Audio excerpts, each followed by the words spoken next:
손의 등이 다 세계문화유산으로 올라가 있기 때문에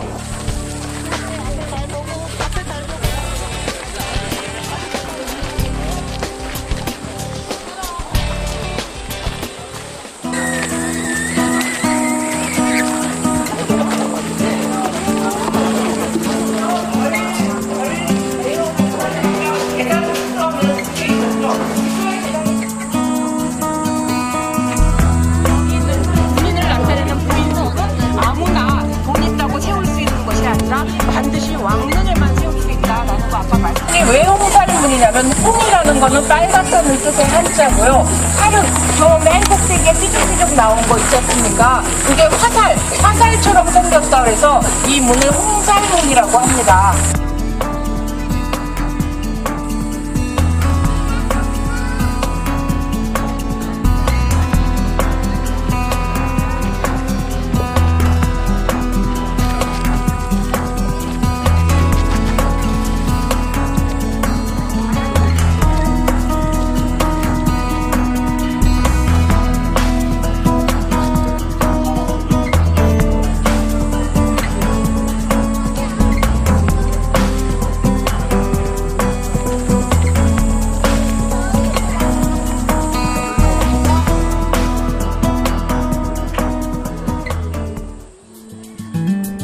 진짜 좋죠. 이렇게 보니까 뭐 처음에 이렇게 와봤는데 한국 땅에서 이렇게 오는 왕릉 같은 거 보면은 마음속으로 기분 좋죠.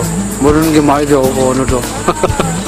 기분이 아주 좋습니다. 왜냐면은 여기 와서 한국의 옛날에 문화도 많이 알게 됐고, 그리고 이렇게 다 여러 나라 친구들이 모여서 이렇게 하는 행동 때문에 엄청 기분이 좋아요. 네, 우선 여기 조선 왕릉이 어떤 구조로 되어 있는지 알려드렸고요. 그리고 육릉과 건릉을 왔는데 육릉과 건릉이 이제 사도세자와 정조의 능이지 않습니까? 그 사도세자와 정조에 대해서 간략하게 소개를 드렸습니다. 저는 역사가 꼭 교과서로만 배우는 것이 아니라고 생각을 하거든요. 이렇게 역사적 유적 같은 데 와서 역사를 공부하면 훨씬 더 실감나게 공부를 할 수 있다고 생각을 해서 그래서 여기서 같이 현장을 보고 공부해서 더 실감나는 역사 공부를 했다고 생각을 합니다.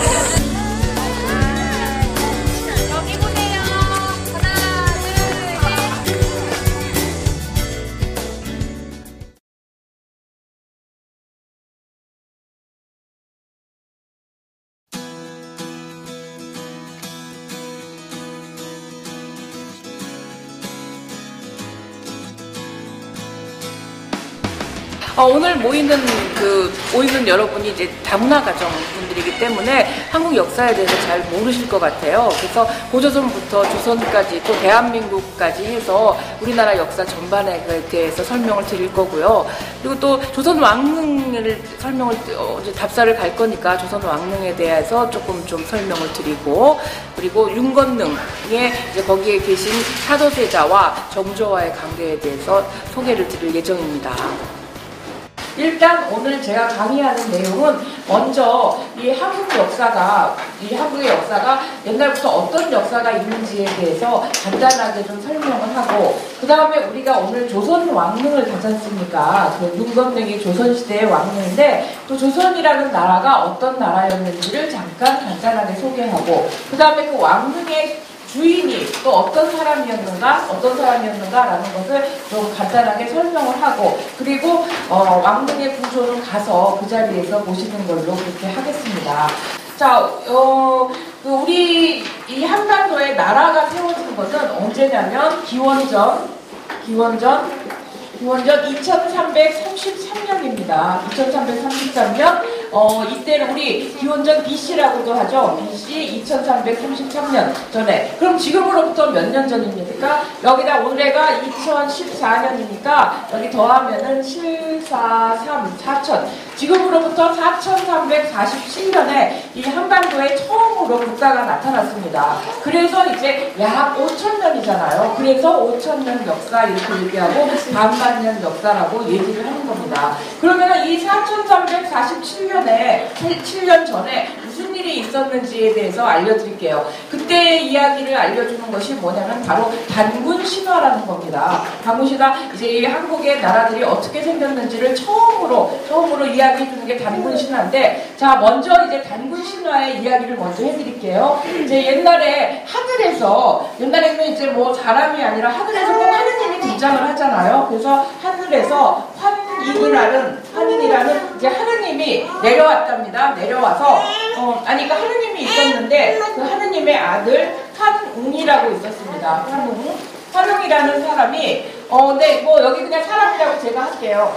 어느 날 아버지, 저도 이제 여기 옛날에는 이제 나라가 없고 부족들만 모여서 이렇게 살고 있는데, 이 환웅이 아버지, 저도 가가지고 이제 따로 제가 부족들을 거느리고 살고 싶어요 라고 얘기를 하니까 그래, 그러면 네가 나가서 한번 독립해서 해봐라. 그래가지고 환웅이 나와서 자기의 부족을 갖게 됐어요. 그때는 뭐 이거 쉬워요. 왜냐면은 말뚝만 박으면은 나라야. 말뚝만 박으면 나라일 때니까 이거 쉽죠? 자, 그래서 환웅이 여기서 살고 있는데 사람들을 모아 살고 있었는데, 아마 이 사람들이 굉장히 재미있게 잘 살았던 모양이에요. 농사도 잘 되고 뭐 이렇게 또 뭐 분위기가 좋으니까 이 주변에 있는 사람들이 그러면 우리도 여기서 살고 싶다, 같이 살고 싶다. 그래서 여기서 이제 그 단군 신화에 그대로 얘기하면은 곰과 호랑이가 있었는데, 이 곰과 호랑이가 있었는데, 그렇게 곰을 섬기던 부족이 있었고 호랑이를 섬기던 부족이 주변에 있었어요. 호랑이를 섬기던 부족이. 자, 그런데 옛날에 그럼 왜 곰을 섬기고 호랑이를 섬겼는지를 한번 생각을 해봅시다.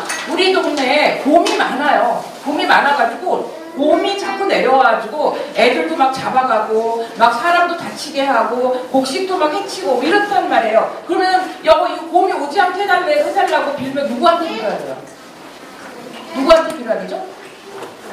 곰한테 빌어야죠. 곰님 제발 우리한테 오지 마세요. 우리는 그러면서 이제 뭐라고 합니까? 우리는 당신네하고 똑같거든요. 그러면서 곰 탈을 쓰고 다니는 거예요. 곰 탈을. 그렇지 않았겠어요? 자, 근데 우리 동네 호랑이가 많아요. 우리 동네 호랑이가 많아서 맨날 호랑이가 내려와서 막 사람을 막 어렵게 해요. 그러면은 누구한테 빌어요? 호랑이한테 빌어야죠. 호랑이님 제발 우리한테 오지 마세요. 우리 피해를 주지 마세요. 그러면서 우리도 호랑이거든요, 사실은. 그러면서 몸에다 호랑이 문신도 하고 다니고 호랑이 털도 쓰고 다니고 이렇게 된다는 거죠. 그래서 곰을 섬기던 부족과 호랑이를 섬기던 부족이 있었는데, 이 부족이 우리도 여기 들어가서 살고 싶어요. 그러니까 환웅의 입장에서는 그래, 들어와 살아. 뭐 안 될 거 없지. 그렇지만 니네가 우리한테 들어와서 살 수 있는 자격이 있는지 없는지를 시험을 한번 해봐야 되겠어. 자, 옛날부터 지금까지 시험하는 거에 테스트에 가장 기초적인 테스트는 뭐 테스트하는 겁니까? 자, 뭐 테스트하는 거예요?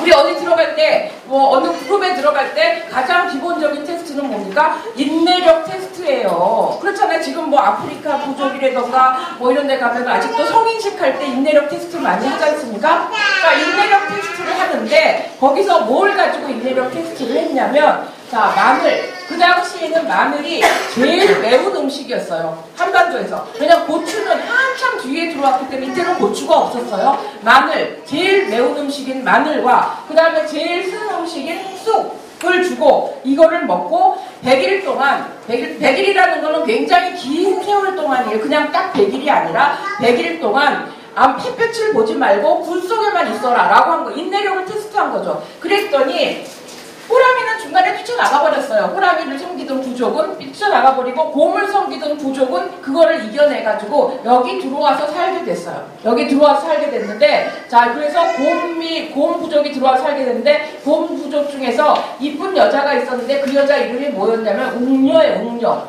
자, 웅녀하고 환웅하고 결혼해가지고 그 사이에서 나온 아들이 바로 단군이라는 사람입니다. 자, 이 단군이 맨 처음으로 이제 한반도에서 나라를 세웠다는 사람이에요. 자, 이렇게 하면 단군 신화라는 것이 이게 뭔가 문제가 없잖아요. 근데 이게 단군 신화가 우리한테 이렇게 알려진, 혹시 이제까지 단군 신화를 들으신 분이 계시다면 이렇게 알려지지 않고 곰하고 호랑이, 환인이 하느님인데 하느님의 아들이 내려왔는데 곰하고 호랑이가 있었는데 그 곰이 뭐 어떻게 해도 사람이 돼서 뭐 이런 얘기를 들으셨을 거예요. 그러면은 아니 왜 처음부터 곰을 섬기던 부족, 사람을 섬기고 호랑이를 섬기던 부족 이렇게 있으면 될 텐데 왜 곰하고 호랑이가 사람이 됐다 그래갖고 헷갈리게 만들까라고 하는데 이거는 4,300년 전에 일어난 일이기 때문에 중간에 말이 전해지는 과정에서 조금 뭔가 이제 뭐가 빠지고 뭐 들어가고 뭐 이렇게 해서 이제 그렇게 되는데 사실은 원래는 곰을 섬기던 부족, 호랑이를 섬기던 부족이었습니다. 자, 그렇게 해가지고 만들어진 나라가 뭐냐면은 바로 고조선이라는 나라예요. 그래서 맨 처음에 한반도에서 생긴 나라는 뭐냐면 고조선이라는 나라가 생겼습니다. 이 조선이라는, 나중에 이제 조선이라는 나라가 있잖아요. 그 나라가 있는데 여기에 비해서 옛날 조선이다라는 뜻입니다. 고조선. 그래서 고조선이 생겼는데 그 고조선을 세운 것이 바로 4347년 10월 3일입니다. 우리 10월 3일 얼마 전에 지나갔는데 휴일이었죠? 그날이 무슨 날이었는데 휴일이었어요? 개천절이었죠. 개천절이라는 거는 한자로 무슨 뜻이냐면 하늘이 열린 날이란 뜻입니다. 하늘이 열린 날, 새로 나라가 세워졌기 때문에 하늘이 열렸다라고 보는 거죠. 그래서 이 4347년 전, 그러니까 여기 기원전 2333년 10월 3일에 처음으로 고조선이라는 나라가 세워졌습니다. 자, 그래서 단군이 세운 나라입니다. 자, 그 다음에 고조선이 망한 다음에 나라가 세워졌으면 망하기도 하고 그렇겠죠. 고조선이 망한 다음에 부여라는 나라도 있었고, 그 다음에 동해라는 나라도 있었고, 옥저라는 나라도 있었고, 그 다음에 사만이라는 나라도 있었고, 이렇게 작은 나라들이, 고대 국가들이 이렇게 있었습니다. 그러다가 여기서 부여라는 나라에서 고구려라는 나라가 나왔고, 여러분들 고구려 이름 많이 들어보셨을 거예요. 고구려라는 나라가 나왔고, 그 다음에 사만이라는 나라에서 신라라는 나라가 나왔고, 그 다음에 고구려를 세운 주몽의 아들이 아래 남쪽으로 내려와서 또 무슨 나라를 세웠냐면은 백제라는 나라를 세웠습니다. 그래서 우리 이 시대를 세 나라가 있었던 시대다 그래가지고 무슨 시대? 삼국시대라고 얘기를 합니다. 삼국시대. 자, 그리고 그러다가 이 신라라는 나라가 세 나라를 통일을 했어요. 통일을 해서 그때 이제 통일신라라고 얘기를 하고 통일신라. 그런데 고구려 사람들이 그대로 그냥 흩어져 버린 것이 아니라 몇몇 사람들이 모여가지고 나라를 또 만들었어요. 그 나라가 무슨 나라냐면은 발해라는 나라입니다. 발해. 그런데 발해는 북쪽에 있는 나라고 통일신라는 남쪽에 있는 나라입니다. 그래서 이때를 뭐라고 하냐면은 남쪽과 북쪽에 나라가 있다 그래서 남북국 시대라고 그렇게 얘기를 합니다. 뭐 어려울 거 없죠. 남쪽에 있는 나라, 북쪽에 있는 나라, 그 두 나라가 있었으니까 남북국 시대 이렇게 되는 겁니다. 자, 그런데 통일신라가 또 세 나라로 갈라졌어요. 또 세 나라로 갈라져서 후고구려, 그 다음에 후백제, 그 다음에 신라, 원래 있던 신라, 이렇게 하고, 그 다음에 발해도 이때까지 있었습니다. 그런데 후사국 시대라고 안 하고, 왜냐하면 발해는 이 사람들하고 별로 이제 싸움하고 이러지 않았어요. 그래서 이 세 나라가 열심히 싸움을 했기 때문에 후삼국 시대라고 얘기를 합니다. 후삼국 시대. 자, 그리고 후라는 거는 뒤에 나온 나라들이라는 얘기라는 뜻이죠. 한자어로. 자, 그런데 이 세 나라를 또 통일을 했습니다. 그게 바로 뭐냐면 고려라는 나라고, 그 다음에 발해라는 나라가 이 무렵에 백두산에 화산폭발이 일어났어요. 화산폭발이 일어났는데 백두산 저쪽 중국과 북한의 그 국경지대에 있는 산이지 않습니까? 백두산이 화산폭발이 일어났는데 그 발해라는 나라가, 제가 그림을 잘 못 그리지만 한번 그림을 그려볼게요. 자, 이렇게 돼 있으면 발해는, 자, 고구려는 이렇게 해서 여기 정도까지 하고, 그 다음에 요 정도 내려오고, 그 다음에 백제가 요만큼이고, 신라가 요만큼이고, 이제 고구려가 이렇게 됐었는데, 발해는 어떻게 생겼었냐면, 발해는 약간 이렇게 짱구처럼 이렇게 생기고, 한 요만큼 이렇게 내려왔습니다. 발해가 이렇게 생겼는데 백두산이 어디 있었냐면은 여기 있었어요. 여기 있는데 이 당시에 백두산 화산 폭발이 굉장히 심한 화산 폭발이 일어났습니다. 그래서 그 화산재가 일본에까지 다 날아갈 정도로 어마어마한 화산 폭발이 일어났는데 그 화산 폭발로 그러면 이 주변이 뭐 엉망진창이 됐을 거 아닙니까? 그런데 발해의 중심지가 이 근처에 있었어요. 그러니까 지금도 그 정도의 백두 화산 폭발이 일어나면은 막 나라가 막 엉망진창이 됩니다. 굉장히 혼란에 빠지는데 그 옛날에는 뭐 더 말할 것도 없겠죠. 그래서 발해는 이제 그런 거에 영향을 받아서 발해는 멸망을 했습니다. 자, 그래서 발해도 여기에 흡수가 돼서 고려라는 나라가 이제 통일된 나라가 만들어졌습니다. 자, 그 다음에 고려가 망한 다음에 세워진 나라가 바로 조선이라는 나라입니다. 조선이 세워진 때는 언제냐면은 1392년에 세워졌습니다. 대충 어느 때쯤 세워졌는지 여러분 이제 아시겠죠? 1392년에 세워졌고, 조선이라는 나라가 총 얼마나 갔냐면 519년 동안 이루어졌어요. 519년 동안 이어지다가 이제 그 마지막에 이제 1910년에 일제강점기로 들어가죠. 일제강점기라는 거는 뭡니까? 무슨 얘기인가요? 일본 제국주의가 강제로 점령한 시기다, 그런 뜻입니다. 저희 부끄러운 역사이긴 하지만 그래도 역사니까 말씀드리지만 일본 사람들이 한국을 36년 동안 식민 지배를 했었죠. 그때를 우리 일제강점기라고 얘기합니다. 근데 일제강점기를 지나서 이게 해방이 된 게 36년 동안 일제강점기가 해방이 된 게 1945년에 해방이 됐습니다. 그래서 이제 그로부터 한 3년 동안 미군이 와서 정치를 하다가 1948년에 지금 우리가 살고 있는 이 나라가 건국이 됐습니다. 세워지게 됐는데 지금 우리가 살고 있는 이 나라 이름은 뭡니까? 대한민국이죠. 대한민국. 그래서 우리가 대한민국이 건국이 된 것은 1948년의 일입니다. 그럼 지금 몇 년 전이에요? 1948년인데 2000 몇 년이 나오면 안 되죠. 대한민국이 몇 년 됐죠? 70. 대한민국. 계산이 안 돼요. 여러분이 계산해 주세요. 저 계산이 안 돼요. 2014에서 1948 빼면 어떻게 돼요? 66년. 76년? 계산이 안 돼요. 어떻게 하면 좋아? 66년. 자, 대한민국이 세워진 지 66년 됐습니다. 그런 것 같아요. 정말? 네. 저만 계산 못하는 줄 알았더니 여러분도 계산 못하시네요. 저 정말 계산 못해요. 네. 그래서 대한민국은 이렇게 세워진 지 얼마 안 됐지만 그래도 이렇게 번영을 이루고, 그래서 우리가 운동 경기나 이런 거에 가면은 대한민국 이렇게 하지 않습니까? 그게 바로 이제 이 나라를 얘기를 하는 겁니다. 1948년에 세워진 그 나라를 얘기를 하는 겁니다. 자, 그래서 제가 쭉 이제 이거 5,000년에 걸린 이야기를, 5,000년 동안 이루어진 이야기를 제가 몇 분 동안 얘기를 했습니까? 지금 한 5분 만에 쫙 얘기를 했어요. 5분 만에 5,000년을 요약을 했는데 어떻게 좀 줄거리가 잡히세요? 네. 줄거리가. 네, 이렇게 해가지고 고조선부터 대한민국까지 우리 역사가 이렇게 쭉 이어져 왔습니다. 자, 그러면은 이제 그 다음에는 우리 뭘 하냐, 이 조선이라는 역사에 대해서 말씀을 드릴게요. 저 뒤에 아버님은 여기 듣고 싶으신데 우리 아들내미가 협조를 안 해줘요. 어떻게 하면 좋아? 네. 아이고, 이 녀석아 좀 협조 좀 해라. 아빠 강의 듣고 싶으시다.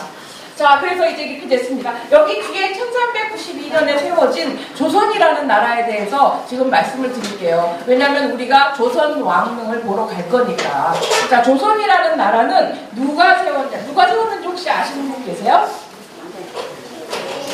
태종 이성계가, 제가 나눠드린 자료에 조금씩 이렇게 거기 있어요. 컨닝을 조금 하시면 되겠습니다. 이성계라는 사람이 세웠어요. 이성계. 자, 그래서 이 사람이 이제 처음으로 나라를 세우고, 뭐 그 전에 있었던 나라는 고려인데 이성계가 조선이라는 나라를 세우기 위해서는 고려라는 나라를 망하게 했겠죠. 그러니까 고려의 사람들의 입장에서 보면은 뭐야 기분 나빠 저 사람 저놈 반역자야 라고 할지 모르지만 조선을 세운 사람들의 입장에서 보면은 이성계가 정말 훌륭한 인물이 되는 거죠. 그죠? 그래서 이제 태조 이성계라고 얘기하는데 우리나라 이제 여러분 우리 그 한국의 역사를 보면 이게 태조라던가 뭐 또 우리 능이 정조의 능이라던가 이런 말이 나옵니다. 태조 정조 이거는 뭐야? 저건 사람 이름은 분명히 이성계 이게 사람 이름인데 이거는 뭘까라고 이거를 조금 잠깐 말씀을 드려야 될 것 같아요. 조금 어려운 얘기지만 이거를 묘호라고 얘기를 합니다. 묘호라는 얘기인데 자 이제 사람이 그러니까 이거는 살아있을 때는 절대로 이성계가 살아있을 때 태조 임금님 안녕하세요 이렇게는 절대로 안 부릅니다. 이거는 죽은 다음에 붙여주는 이름이에요. 그런데 이제 임금님이나 이제 왕비나 이런 사람들이 죽으면 이제 관에다가 사람 넣잖아요. 관에다 넣어서 그다음에 그 궁궐에서 사는데 궁궐에다가 혼전이라는 건물을 하나를 정하는 거예요. 혼전. 거기다가 이제 관을 설치를 해놓고 여기서 이제 아침 저녁으로 가서 제사를 지내는 겁니다. 산 사람한테 인사하듯이 향도 피우고 거기다 이제 뭐 술잔도 올리고 이렇게 아침 저녁으로 제사를 하는 걸 얼마 동안 하냐면은 5개월 동안 해요. 5개월 동안. 그러니까 이게 우리 지금 생각하면은 여기 무슨 냉동시설이 있었겠습니까? 뭐가 있었겠어요? 옛날에는 그냥이잖아요. 거기다가 관을 해가지고 시신을 5개월 동안 모셔놓으면 한여름 지나면은 굉장히 이상한 일이 생기겠죠. 막 그 안에 썩고 막 냄새가 나고 막 그런데 그냥 그거 참고 향 피우면서 5개월 동안 여기에 모셔놓는 거예요. 모셔놓고 5개월이 지나면 그 다음에 어디로 가냐면 이 관을 모시고 능으로 가는 거. 능을 만드는. 그러니까 능을 만드는 데 걸리는 시간이 5개월이 걸리는 거예요.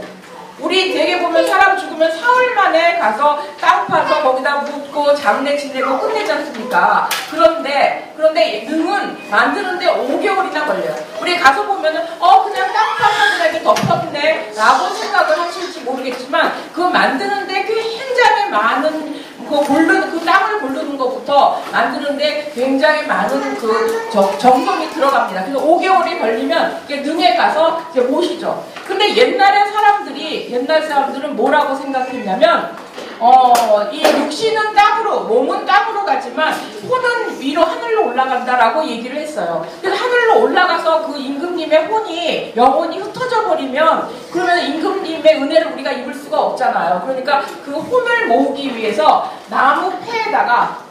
요만한 나무 폐에다가 혼을 모으는 거예요. 혼을 모으는데 이 혼을 모은 나무 폐를 뭐라고 하냐면 신주라고 얘기하면 신주, 우리 신주단지 이런 말 들어보셨죠? 신주. 옛날 사람들은 신주단지 위하듯이 한다. 굉장히 소중하게 위하는 게 바로 이 신주입니다.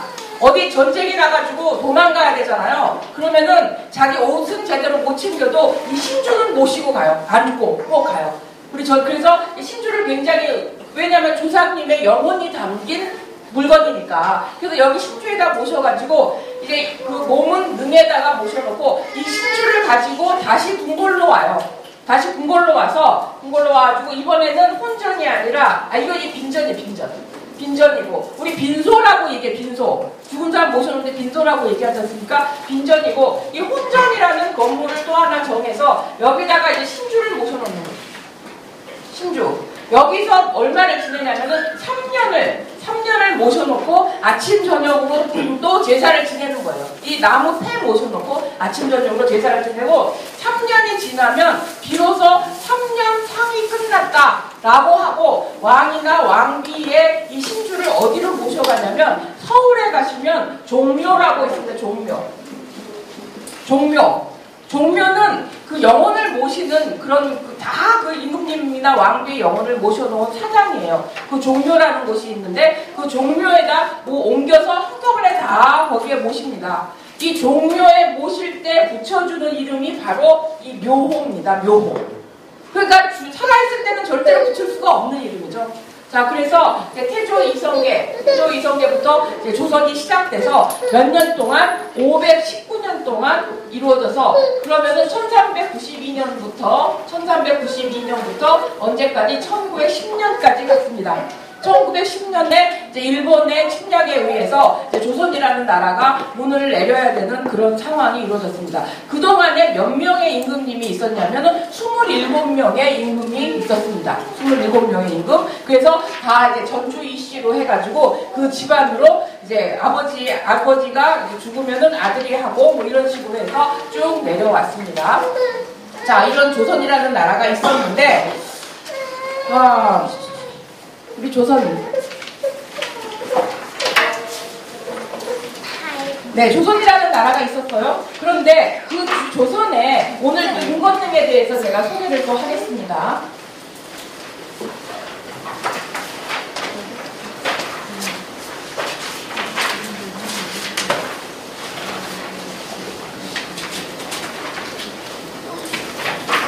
자, 윤건능은 아까 어떤 사람들의 능이라고 소개를 들으셨냐면, 사도세자의, 윤건능은 육능과 건능이 합쳐진 건데, 육능은 사도세자의 능이고, 그 다음에 건능은 그 다음에 정조의 능입니다. 이렇게 소개를 들으셨죠? 그래서 합해가지고 윤건능입니다. 윤건능. 자, 우리 먼저 이거 얘기하기 전에 이 왕릉에 대해서 먼저 설명을 드릴게요. 왕릉은요, 이제 능이다라고 얘기하면은 왕이나 왕비의 무덤을 능이라고 얘기를 합니다. 왕실에 여러 사람이, 왕이나 왕비만 있는 건 아니잖아요. 여러 사람이 있는데 그 사람들이 죽으면 무덤들을 다 만들잖아요. 옛날에는 우리 그 유교 문화에서는 화장은 절대로 안 했어요. 요즘은 화장들을 많이 하지만 그냥 땅에다가 다 묻는데 그 땅에 무덤을 능이 있고 원이 있고 그 다음에 묘가 있습니다. 묘가. 능은 왕이나 왕비를 묻은 것이 능이고요. 그 다음에 여기는 뭐 세자는 누구냐면 그냥 왕자가 아니라 다음 왕위를 계승할 것이다 라고 정해진 왕자입니다. 그 세자나 그 부인인 세자빈 그 다음에 또 자기 아들이 왕의 후궁 중에 자기는 왕비는 아니었지만 아들이 왕이 된 사람들이 있잖아요. 그런 왕을 둔 후궁, 그러니까 왕의 아들을 둔 후궁을 여기에 모신 그 무덤이 원입니다. 그리고 그 밑에 기타 등등의 공주라던가 뭐 왕자라던가 그 다음에 이 후궁, 나머지 후궁, 그러니까 왕인 아들을 두지 못한 후궁들의 묘를 우리 그냥 묘 이렇게 얘기를 합니다. 그래서 왕능은 왕이나 왕비. 근데 실제로 그 살아있을 때 왕이나 왕비를 못했더라도 아들이 왕이나 왕비가 되면 아들이 왕이 되면 자기 아버지가 왕이 아니었더라도 아버지를 왕으로 올려줘요. 그렇잖아요. 나는 왕인데 아버지는 왕도 아니야. 그러면 존경을 못 받아. 그러면 괜히 미안하잖아요, 아버지한테. 그러니까 아버지를 왕으로 올려주는 경우가 있습니다. 그 아버지를 왕으로 나중에 올려주는 경우를 뭐라고 하냐면 추존이라고 합니다. 추존. 이 어려운 말이 좀 많이 나오죠. 어려운 말이 많이 나오는데 제가 오늘 이 윤건능에 가면서 꼭 필요한 어려운 말만 지금 설명을 드리고 있어요. 그래서 이 추존이라는 말은 나는 살아있을 때 왕이 아니었는데 죽었어요. 왕이 아닌 채로. 그런데 아들이 왕이 됐어요. 그래서 그 아들이 아버지를 나중에 왕으로 올려드리는 것, 그것을 추존이라고 합니다. 이 사도세자는 이름이 세자잖아요. 여기에 명칭이 세자잖아요. 세자라고 하는 거는 이 사람은 왕이 되지 못하고 세상을 떠났다는 얘기죠. 만일 왕이 돼서 세상을 떠났다면은 아까 묘호 이게 붙었을 텐데 왕이 되지 못하고 세상을 떠났는데 그 아들인 정조가 왕이 됐기 때문에 이 아버지를 나중에 왕으로 올려줬습니다. 왕으로 올려주는 걸 뭐라고 한다고요? 추존을 해줬습니다. 그 추존을 해줘가지고 아버지의 묘호를 뭐라고 했냐면 장조라고 했습니다. 장조. 그러니까 우리가 왕능이다라고 해서 가면은 육능은 장조의 능이고, 이 사람 같은 사람이에요. 같은 사람. 장조의 능이고, 그 다음에 건능은 정조의 능입니다. 이렇게 되는 거예요. 자, 그래서 이렇게 되는데. 자, 우리 간단하게 이 사도세자, 장조인 사도세자와 그 다음에 정조의 이야기를 간단하게 해드리겠습니다. 조선 21대, 제21대 영조라는 임금이 있었습니다. 영조라는 임금이 있었는데 이때는 당파 싸움이 굉장히 심했습니다. 당파 싸움이 심해가지고 당파 싸움이라는 건 뭐예요? 정치하는 사람들이 니파 이쪽 파 저쪽 파 갈려가지고 서로 싸우는 게 당파 싸움이잖아요. 당파 싸움을 꼭 나쁜 거라고 볼 수는 없어요. 왜냐하면 당파 싸움을 건전하게 하면 서로 간에 경쟁심이 있어가지고 내가 저놈한테 지지 않으려면 내가 좀 잘해야 되겠다. 그래서 막 열심히 일하고 이런 그 경쟁심이 있어서 발전을 할 수 있습니다. 근데 그게 너무 심해지면은 그게 나중에는 문제가 생기는데 영조 때는 이제 당파 싸움이 너무너무 심해가지고 나라에 조금 좀 뭔가 좀 나라가 어지러워질 정도로 약간 당파 싸움이 심했습니다. 그래서 그 당파 싸움을 하고 있는데 그래서 영조는 근데 굉장히 현명하고 이제 머리도 좋고 또 이제 좀 좋은 임금이었고 똑똑한 임금이었어요. 그래서 영조가 이거 내가 나라를 제대로 잡아가려면 당파 싸움을 막아야 되겠다. 당파 싸움을 막아야 되겠다. 그래서 여러 가지 정책을 취했습니다만은 그래서 조금 당파 싸움이 잦아드는 것 같다가 또 다시 또 심해지고 완전히 당파 싸움을 잡지를 못했어요. 그래서 이제 영조의 영조 편을 듣는 사람들이 뭐냐면 노론이라는 당파예요. 지금으로 하면은 새누리당 그렇게 되는 거죠. 그리고 반대파가 있었는데 반대파가 토론인데 지금으로 하면은 우리 이제 편의상 새정치민주연합 이런 정도로 이제 아시면 되겠습니다. 그런데 여기서 이제 이 사람들이 서로 이제 막 싸움을 하는 거예요. 싸움을 하는데 이 영조가 아들이 있었는데 영조가 생각에 이 사람들이 당파 싸움을 해가지고 막 왕까지 쥐고 흔들려고 하는 거예요. 지네 뜻대로 쥐고 흔들려고 하니까 이러다가는 왕이 얘네들한테 대신들한테 휘둘려가지고 나라가 엉망진창이 되겠다라고 생각을 해서 이 당파 싸움을 막고 그러려면은 왕이 강력하게 니네 싸우지 마 이렇게 얘기를 해야 되잖아요. 근데 이게 그 말이 그 사람들한테 먹혀 들어가야 말이지. 그래서 강력한 왕권을 가지려면 제일 좋은 방법이 뭐냐면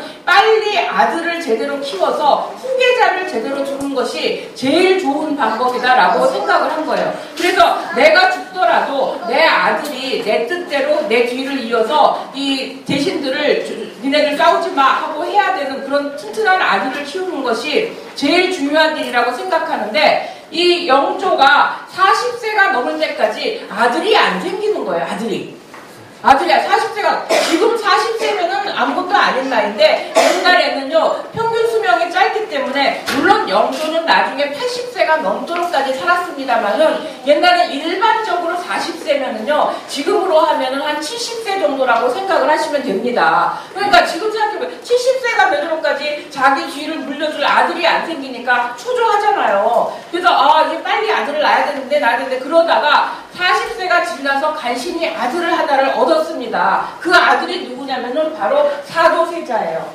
사도세자니까 이 영조는 마음이 급한 거예요. 자기가 언제 죽을지 모르니까 빨리 얘를 키워가지고 왕감으로 만들어서 준비된 왕으로 만들어서 자기 뒤를 이어줘야지만 이 대신들이 나라를 엉망진창으로 만드는 걸 막을 수 있겠다라고 생각을 해서 얘가 3살 때 너는 후계자야. 다음 왕이 될 거야. 라고 정해서 이제 3살 때부터 교육을 시키기 시작하는 거예요. 근데 사도세자는 머리가 좋은 왕자였는데, 근데 이제 어렸을 때부터, 3살 때부터 데려다가, 야, 너는 다음에 왕인데, 너 왕 잘해야 돼. 공부 열심히 해야 돼. 너 이러면 안 돼. 그러면은 여러분 어떻게 되겠어요? 3살짜리가. 스트레스가 쌓이겠죠. 그래갖고 스트레스를 막 엄청나게 받는 거예요. 우리 요즘 TV에 SBS에 비밀의 문이라는 드라마를 합니다. 그 비밀의 문이 바로 이 사도세자 이야기예요. 거기에 보면은 거기에 보면은 뭐냐면 아버지 영조가 나 왕 그만할래. 내 아들한테 세자한테 왕이 물려줄래. 그러면은 어떻게 해야 되냐면 그게 진심이 아니니까 아들부터 시작해가지고 대신들이 전부 와가지고 무릎 꿇고 밤새고 빌어야 되는 거예요. 그러시면 아니 되옵니다. 제발 그 명령을 거둬주세요. 그러고 막 울며 해야 되는데 그걸 제일 처음으로 영조가 한 게 사도세자가 6살 때 했어요. 그러니까 사도세자는 어렸을 때부터 스트레스가 많이 쌓이는 거예요. 스트레스가 쌓여가지고 그게 스트레스가 쌓이면 뭐가 됩니까? 스트레스가 많이 쌓이면 뭐가 됩니까?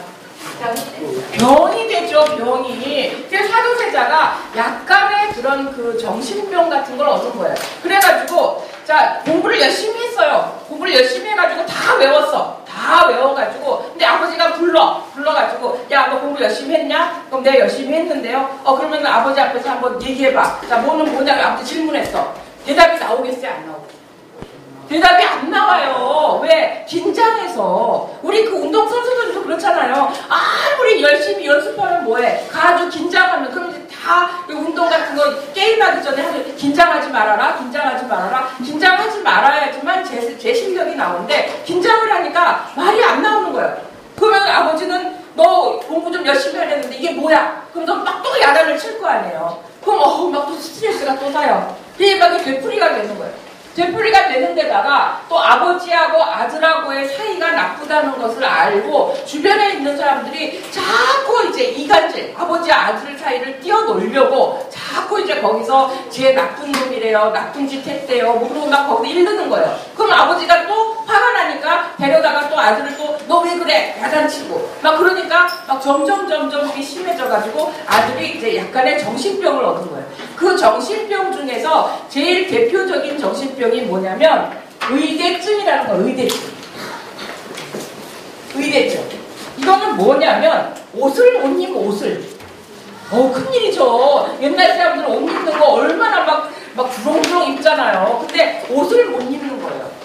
저 조금 좀 이거 이해할 수 있을 것 같아요. 제가 작년 여름에 심한 그 피부병에 걸렸거든요. 여름에 피부병에 걸려서 한 석 달 동안을 피부과 병원에 다녔어요. 그러고 나니까 올해 딱 여름이 됐는데 옷 입는 게 그 화학섬유 같은 거 있잖아요. 그런 거 옷 입는 게 무서운 거예요. 제가 그래서 한 번은 외출하다가 3번을 들락달락 해가지고 옷을 갈아입고 간 적이 있어요. 그래서 그때 제가 이 의대증 그런 거구나 라고 이제 생각을 했는데, 그래서 의대증에 걸렸어요. 의대증에 걸려가지고 옷을 못 입으니까 옷을 입혀놓으면 옷을 찢어버리는 거예요. 찢어버리고 또 새 옷을 가져오면 찢어버리고 그래서 한 5벌 정도를 입힌 다음에 간신히 옷을 입고 그리고 갔다는 거예요. 아버지 앞에 나가려면 옷 입고 나가야 되잖아요. 아버지 앞에 가려면.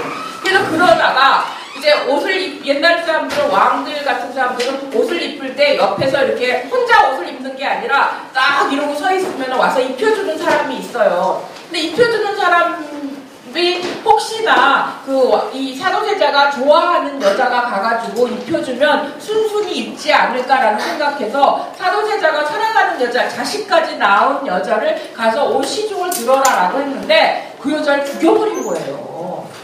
죽여버린 거야. 그런 일도 있었어. 그리고 또 아버지 옛날에는 왕자가 궁궐 바깥으로 나가려면 왕의 허락을 받고 이렇게 나가야 되는데 그냥 아버지 허락도 안 받고 저기 지금 평양 있는 데까지 자기 혼자 가서 놀러 갔다 왔어요. 그러니까 영조가 점점 더 화가 나는 거죠. 점점 더 화가 나서 데려다가 야단을 치면 칠수록 사도세자는 점점 어떻게 됩니까? 병이 점점 더 심해지는 거죠. 그래서 나중에는 문제는 뭐냐면 사도세자가 아들이 이제 영조가 사도세자 아들 하나뿐이에요. 하나뿐인데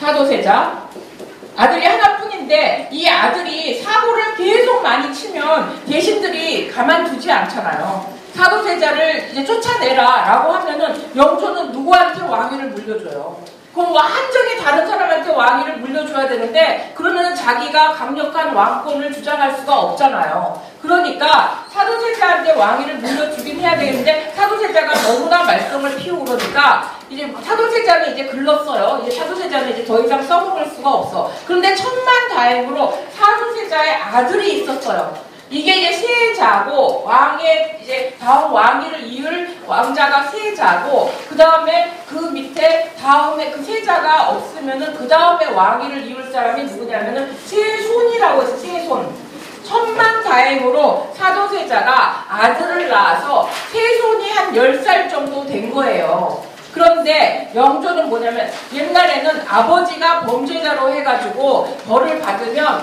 그 아들들 뭐 또 그 조카 뭐 이런 사람들까지 다 한꺼번에 잡혀가가지고 다 그 집안이 완전히 다 함께 처벌을 받는 그런 제도가 있었어요.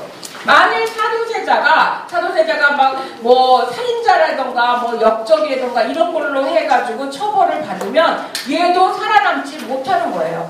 그러니까 영조의 입장에서는 사도세자와 세손 이 자식 아들 손자를 전부 잃어버리면 자기 왕위를 계승해줄 사람이 없잖아요. 그러니까 이제 중대한 결정을 하게 되는 거죠. 사도세자가 그러니까 사고를 치면 칠수록 이 아버지는 어떤 결정을 하게 됐냐면 얘라도 살리자라는 생각이 드는 거예요. 그래가지고 아들은 이미 안 돼. 아들은 이미 아무리 해도 병이 너무 짙어져가지고 안 되니까 이 아들은 포기하고 그러나 얘는 살려야 될 거 아니에요. 그래서 어떻게 했냐면 자기 손으로 사도세자를 죽였어요.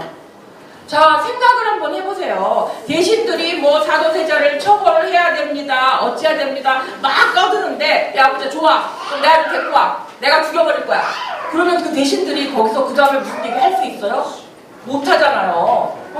그래가지고 이 사도세자를 죽이고 이 세손을 영조가 보호를 해준 거예요. 그래서 이 사도세자는 28살 때 아버지의 손에 의해서 세상을 떠나게 됐습니다. 자, 그런데 이 죽은 과정이 조금 좀 무서워요. 조금 좀 엽기적이죠. 말하자면은 어떻게 했냐면, 자, 영조가 사도세자를 데리고 와서 너 여기서 자결을 해라.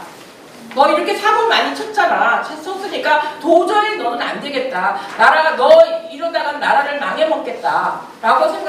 나라를 망해먹겠다. 라고 얘기를 하면서 너 이 자리에서 내가 보는 앞에서 자결을 해라. 자살을 해라. 그랬더니 이제 사도세자가 옆에 있는 사람의 그 무사히 칼을 빼가지고 자기 목을 찌르려고 그러니까 또 그걸 또 말렸어요, 또. 왜 말렸나 몰라.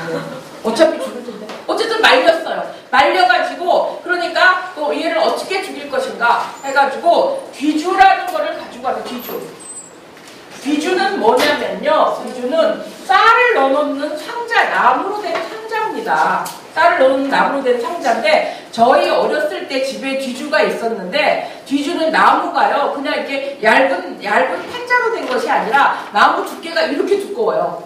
그래서 그 뒤주에다 쌀을 넣어놓으면 막 2가마니씩 이렇게 한꺼번에 넣어놔도 벌레가 안 생겨요, 벌레가.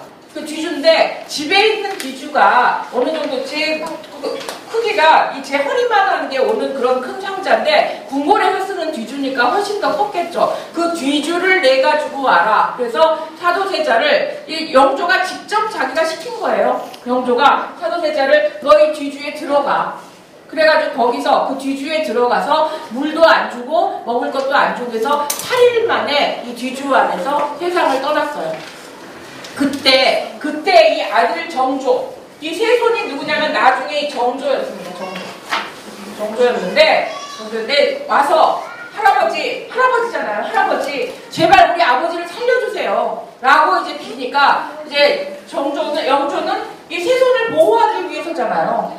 원래는 사실은 우리 혹시 아들이 미우면 손자도 미워요. 진짜 영조가 자기 아들을 미워서 죽였다면 손자까지 다 죽여버렸을 거예요. 그런데 여기 정조가 세손이 와서 우리 아버지를 살려주세요 라고 그러니까 쟤 빨리 데리고 가버려라 라고. 그리고 이제 이 부인이, 사도세자의 부인이 해경궁 홍씨라고 있는데, 해경궁 홍씨, 이따 나올 때니까 제가 말씀을 드릴게요. 해경궁 홍씨가 있는데, 이 해경궁 홍씨가 자기도 죄인의 아내니까 자기도 어떻게 벌을 받아, 옛날에는 다 일가족이 다 벌을 받는다고 그랬잖아요. 벌을 받아야 되는 거 아닙니까? 라고 와서 얘기를 하니까 너 쓸데없는 소리 하지 말고 아들이나 잘 챙겨라. 시아버지가 그렇게 얘기를 했어요. 자, 그 얘기는 뭡니까? 그 얘기는 이 영조가 이 세손만은 지켜야 되겠다라는 그런 의지가 있다는 얘기죠.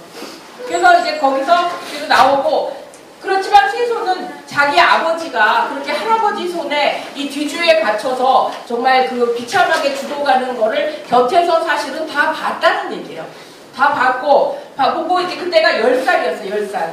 10살인데, 영조가 그러고도 한참을 더 오래 살았어요. 한 20년 정도를 더 살았습니다. 그래서 사도세자는 죽었지만 이 영조가 살아있을 때는 영조의 폐인 아까 뭐라 그랬습니까? 영조 쪽의 사람인 노론들이 하도 뭐 사도세자가 뭐 문제가 있다라고 얘기를 하니까 그때는 또 그리고 언제 이 세손을 해칠지 모르니까 이제 정조가 이제 그때는 자기 아버지에 대해서 얘기를 못 하다가 영조가 세상을 떠났어요. 영조가 세상을 떠나니까 당연히 이 세손이 왕이 올라갔겠죠.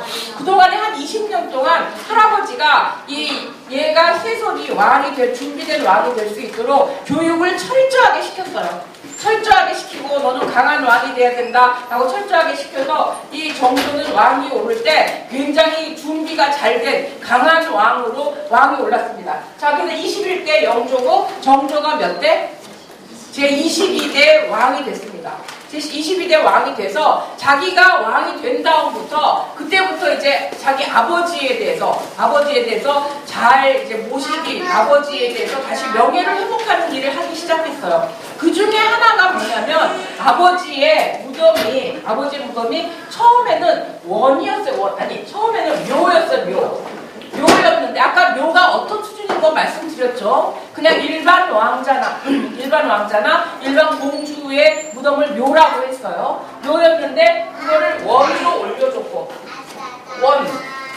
원으로 올려줬고 그 다음에는 뭐로 올려줬냐면 능으로 올려줬습니다. 능으로 올려줬어요. 그래서 원래는 사도세자가 서울 저쪽에 묻혀져 있었는데 이제 정조가 왕이 올라간 다음에 전국의 땅을 조사를 다 해본 거예요. 다 해가지고 어디가 제일 좋은 땅이냐 조사를 해가지고 제일 좋은 땅이라고 나온 데가 바로 이 화성의 육릉 자리가 나온 거예요. 옛날에는 좋은 자리에다 묻어야 된다라고 사람들이 그러면은 이제 자기 그 집안이며 자손들에게 전부 좋은 일이 생긴다라고 생각해서 그 묘자리를 굉장히 중요하게 생각을 했는데 이 화성 육릉 자리가 천년에 한 번 나올까 말까 하는 최고의 명당 자리라고 합니다. 제일 좋은 자리래요. 그래서 사실은 원래는 서울에서부터 서울 그 궁궐이 있는 데부터 40km 바깥으로는 왕릉을 안 만들었어요. 왜냐면은 이 왕릉을 40km 바깥으로 만들면 이제 왕이 주로 성묘를 다녀야 되는데 40km 바깥으로 만들면 멀면은 왕이 하루에 성묘를 못 갔다 오는 거예요. 그러니까 문제가 생기니까 꼭 40km 안에다가 만들었는데 여기 수원 화성은 육릉은요 40km가 조금 넘어요.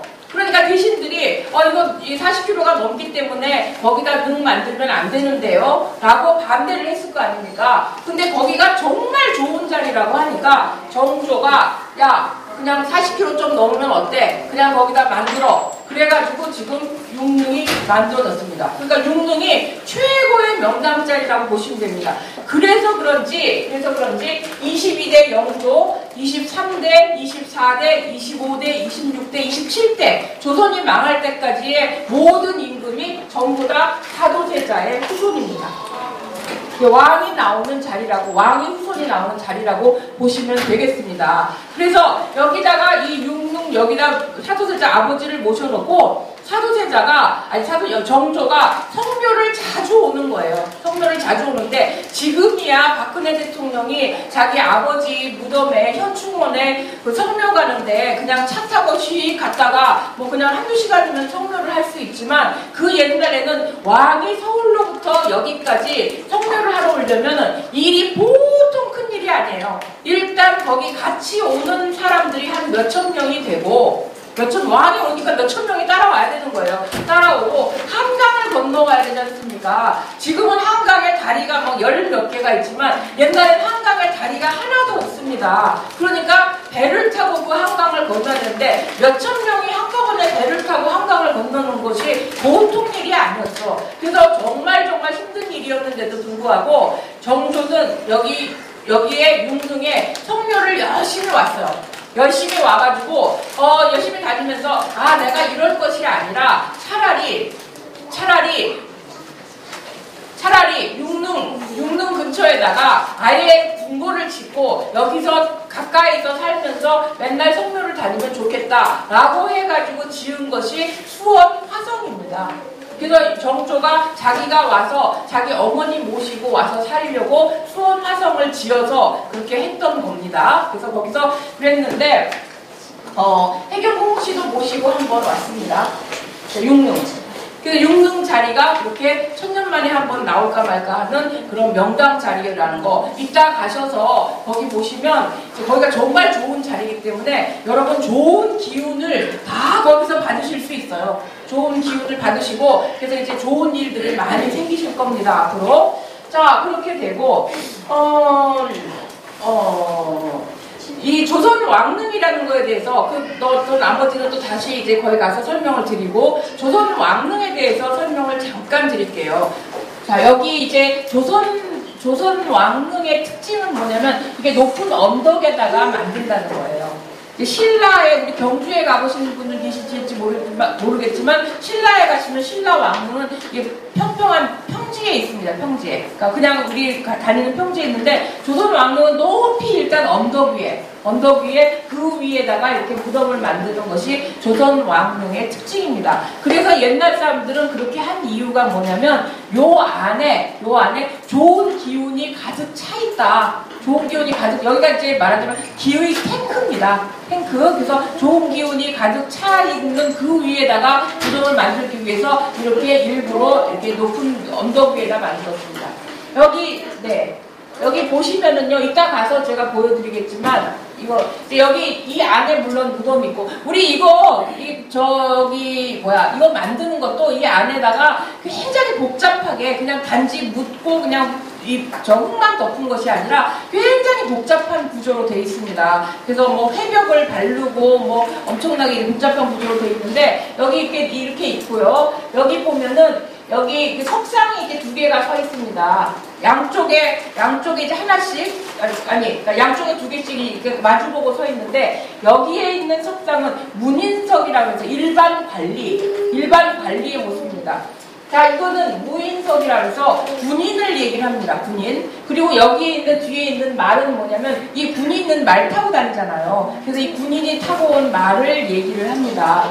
자, 옛날에 일반 관리나 군인이나 다 누굽니까? 왕의 신하잖아요. 왕의 신하. 이런 것들을 왕릉에다 만드는 건 뭐냐면 왕이 죽어서도 여전히 살아있을 때와 마찬가지로 이제 신하들을 다스리고 있다라는 것을 강조하기 위해서 왕릉에다 이렇게 만들었습니다. 이 무인석, 군인 있잖아요. 우리 아버지가 돌아가셨는데, 제가 왕이 아니라 민간인이에요. 우리 아버지가 돌아가셨는데, 제가 굉장히 돈이 많아요. 우리 아버지의 무덤을 멋있게 꾸미기 위해서 앞에다가 뭐 돌 같은 거 많이 세우고 싶어서 거기다가 이런 것들을 세우는 거는 좋습니다만은 이 무인석, 군인석상은 이거는 절대로 세우면 안 됩니다. 이거 세우면은요, 바로 역적으로 걸려가지고, 반역자로 걸려서 잡혀가서 죽임을 당합니다. 옛날에 조선시대에 그랬어요. 왜냐하면, 이 군인을 다스리는 병권은 누구만 가져야 되냐면, 왕만 가져야 되는 거기 때문에, 이 무인석은 왕릉에만 있습니다.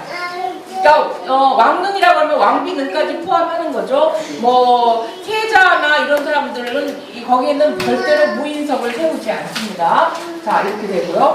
자, 여기 이제 그 지붕이 있는데요. 지붕 위에 이렇게 얹혀져 있는 그 인형 같은 거 있지 않습니까? 이걸 우리 뭐라고 얘기하냐면 잡상, 이렇게 이게 잡상이라고 얘기하는데, 자, 그런데 여기 맨 앞에 있는 거는 우리 서유기에 나오는 그 손오공 나오는 그 소설 있잖아요. 거기에 나오는 삼장법사고, 그 다음은 손오공이고, 그 다음은 뭐 제가 정확하게는 기억을 못해, 뭐 저팔계, 뭐 사오정 이런 애들이 이제 쭉 순서대로 있는데, 이 잡상이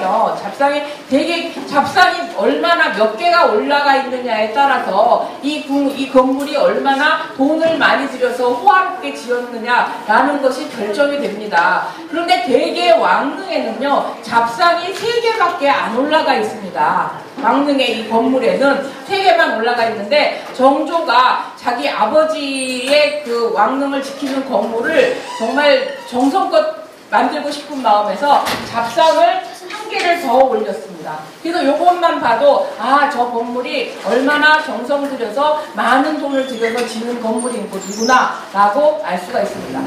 저기가요, 정조가 무지무지하게 효자였어요. 무지무지하게 효자여가지고 여기 성묘 올 때 저쪽 수원을 거쳐서 이렇게 오는데 오다가 그 소나무가 이렇게 있었는데 소나무에 송충이가 있었는데, 송충이 아시죠? 소나무 갉아먹는 벌레, 그 막 털 막 숭숭 나는 게 그 징그러운 벌레 있잖아요. 그거를 보고 정조가 그 송충이를 잡아가지고 자기 입에다 넣고 삼켜버렸대요. 그러면서 뭐라 그랬어요? 우리 아버지의 능을 지키는 소나무를 갉아먹는 이 나쁜 송충이, 그러면서 먹어버렸다는 뭐 이런 얘기도 있고, 이 수원에는요, 여기 저쪽 옆 동네 수원에 가면은 정조의 효성에 대한 이야기가 굉장히 많습니다. 그래서 거기서 이제 그 정조에 관한 그런 퍼레이드, 뭐 축제 같은 것도 많이 있고, 그러니까 그것도 한번 좀 관심을 가져주세요. 자, 여기 보시면은요, 다 가서 다시 설명을 드리겠습니다만은, 여기 이제 이 홍살문이라는 문이 있고, 여기에 들어가서 이제 대개 조선 왕릉은 다 이 구조로 돼 있습니다. 이 구조로 돼 있어서, 이제 들어가면은 이런 건물이 있는데, 이 건물을 우리 뭐라고 하냐면 정자각이라고 얘기를 합니다. 왜 정자각이라고 하냐면, 마치 이 글자가 한자 이렇게 생긴 글자, 정자라는 글자가 있어요. 우리 알파벳, 영어 알파벳 J자 비슷하게 생겼어요. 그래서 이 건물이 이 영어 알파벳 J자 비슷하게 생겨서, 그래서 이거를 그래서 그 정자각이라고 얘기를 합니다. 요 안에서 제사를 지냅니다. 왕의 제사. 왕의 제사를 실제로 능에서 지내요. 1년에 한 번씩 왕의 제사를 여기서 지냅니다. 자, 그리고 그 뒤로 보면은 여기에 아까 말씀드린 그 언덕이 보이고, 그 언덕 뒤로 여기 이렇게 왕의 능이 있습니다. 이 언덕이 지금 보면 별로 안 높아 보이죠? 조선 후기로 가면서 이제 좀 뭐 이런 왕릉도 조금 뭐 좀 간소하게 만들자라고 해서 이렇게 언덕도 높지 않은데, 조선 전기의 능으로 가시면은 그걸 보시면은 왕의 이 언덕이 굉장히 높습니다. 이렇게 막 우러러 봐야 될 정도로 높습니다. 자, 여기에 이거는 뭐냐면, 이제 우리, 일반 민간인의 그 묘에 가면은 이 위에다가 음식 차려놓고 절하잖아요. 그런데 아까 음식을 어디다 차린다고 했어요? 정자각에다가 차린다고, 아까 건물에다가 차린다고 말씀을 드렸죠. 그러면은 능에서 이거는 뭐 하는 데냐면, 이 돌의 이름은 혼유석인데 한자 그대로 풀이를 하면은 영원히 와서 노는 곳입니다. 영원히 와서 노는 돌이란 뜻이에요. 그래서 이 영원히 나와서 이 위에서 제사 음식을 받아먹고 한참 놀다 가는 돌이라는 그런 뜻입니다. 그래서 굉장히 넓은 돌이 있습니다. 자, 통과하면 가서 다 볼 거니까. 자, 이거 무인석 왕릉에만 있는 겁니다. 다른 사람들 무덤에 돈 많다고 그래서 이런 거 갖다가 세워놓으면 옛날 조선시대에는 역적으로 몰려가지고 죽임을 당했습니다. 자, 뒤에서 보면 이렇게 돼 있는데, 이 담이요, 이 담을 이렇게 만들어 놓은 건 뭐냐면, 이 안이 궁궐 안이다 라는 그런 의미입니다. 왕은 죽었지만 아직도 궁궐에 살고 있다라는 것을 상징적으로 보여주는 그런 시설입니다. 다시 궁궐.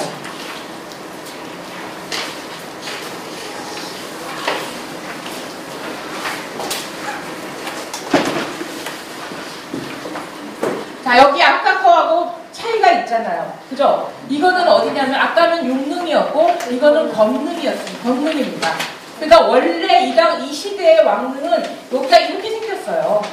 이게 이제 말하자면 난간석이라는 건데, 여기 옆에다 이렇게 붙여서 세운 거는 벽궁석인데, 이거는 원래 이렇게 만들어야 되는데, 아까는 육릉은 정조가 아버지의 능을 좀 더 호화롭게 만들기 위해서 이거를 생략하고 병풍석을 세운 겁니다. 차이가 있죠? 차이가 느껴지시죠? 자, 여기도 마찬가지로 이 무인석이 타고 온, 이 군인이 타고 온 말이 이렇게 서 있습니다. 여기요, 우리 이따 가셔서 아래쪽에서 잘 안 보일 것 같아서 이 위를 들어갈 수가 없어요. 들어갈 수가 없어서 아래쪽에서 안 보일 것 같아서 미리 말씀을 드리는데, 여기에 보시면 이따 보일 수도 있는데, 여기 보면은 양과 호랑이가 이렇게 몇 마리씩 이렇게 돌로 된 호랑이, 돌로 된 양이 이렇게 있습니다. 그런데 이 말은 이쪽을 보고 있죠. 이쪽을, 앞쪽을 보고 있죠. 여기를. 그죠? 그런데 이 양이나 호랑이는 이쪽 벽을 보고 있습니다. 그 이유가 뭐냐면 얘네는 이 사람들의 교통기관이라는 상징이고요. 타고 온 말이고, 얘네들은 밖에서 들어오는 나쁜 기운을 막아주기 위한 그런 일을 하는 애들입니다. 그래서 당연히 바깥을 보고 있어야 되죠. 나쁜 기운이 바깥에서 왕궁을 침범하는 것을 막아주기 위해서 여기 있는 돌로 된 호랑이, 돌로 된 양입니다. 네, 됐습니다. 자, 그러시면은요, 자, 제가 오늘 강의는 여기까지 하고, 이따 실제로 인권능에 가셔서 보시면 조금 더, 그 얘기가 그 얘기구나라고 이제 생각을 하실 수 있습니다. 이게 조금 이건 좀 길어지겠다라고 하시는 분들은, 우리 오며 가며, 그 능에서도 시간이 많습니다. 그러니까 저한테 이제 물어봐 주시면 제가 성실하게 답변을 해드리겠습니다. 그러니까 혹시 보시고 잘 모르게 되는 거 있으면은 꼭 저한테 물어보고 우리 다 같이 알고 가는 시간을 갖도록 하겠습니다. 네. 그러면 이따 또 능에서 또 뵙겠습니다. 네.